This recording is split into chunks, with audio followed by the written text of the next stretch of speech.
செல்போன்களில் முன்வரவுக்கான வழிகள், தொழில் தொடங்க கடன் வழங்கும் திட்டங்கள் என பல்வேறு திட்டங்கள் இருக்கும் நிலையில் தவறான செயலிகளால் வாழ்வை பாழாக்க வேண்டாம் என சமூக ஆர்வலர்கள் கோரிக்கை விடுக்கின்றனர். நெல்லையில் சமீபத்தில் மருத்துவர், வங்கி மேலாளர், நாகர்கோவில் பாதிரியார் என பல உயர்ந்த பதவிகளில் இருப்பவர்கள், நல்ல ஊதியம் வாங்குபவர்கள் கிரிண்டர் செயலியால் பணத்தை இழந்துள்ளனர்.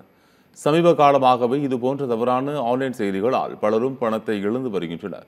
ஏராளமானவர்கள் வெளியே தெரிந்தால் அவமானம் என கருதி போலீசில் புகார் அளிக்காமலேயே சென்று விடுகின்றனர். இதுபோன்ற செயல்களில் படிப்பறிவு இல்லாதவர்கள் பணத்தை இழப்பது மிகவும் சொற்பமாகவே இருக்கிறது. ஆனால் படித்து பட்டம் பெற்ற பட்டதாரிகள், அரசு பணிகளில் இருப்பவர்கள்தான் இந்த செயலிகளில் சிக்கி சபலத்தால் மாட்டிக்கொண்டு பணத்தை இழந்து வருகின்றனர். இந்நிலையில் செல்போன்களில் அரசின் புதிய திட்டங்கள், முன்னேறுவதற்கான வழிகள், தொழில் தொடங்க கடன் வழங்கும் திட்டங்கள் என பல்வேறு திட்டங்கள் இருக்கும் நிலையில் தவறான செயல்களை நோக்கி இளைஞர்கள் சென்று வாழ்வை பாழாக்க வேண்டாம் என சமூக ஆர்வலர்கள் கோரிக்கை விடுத்துள்ளனர்.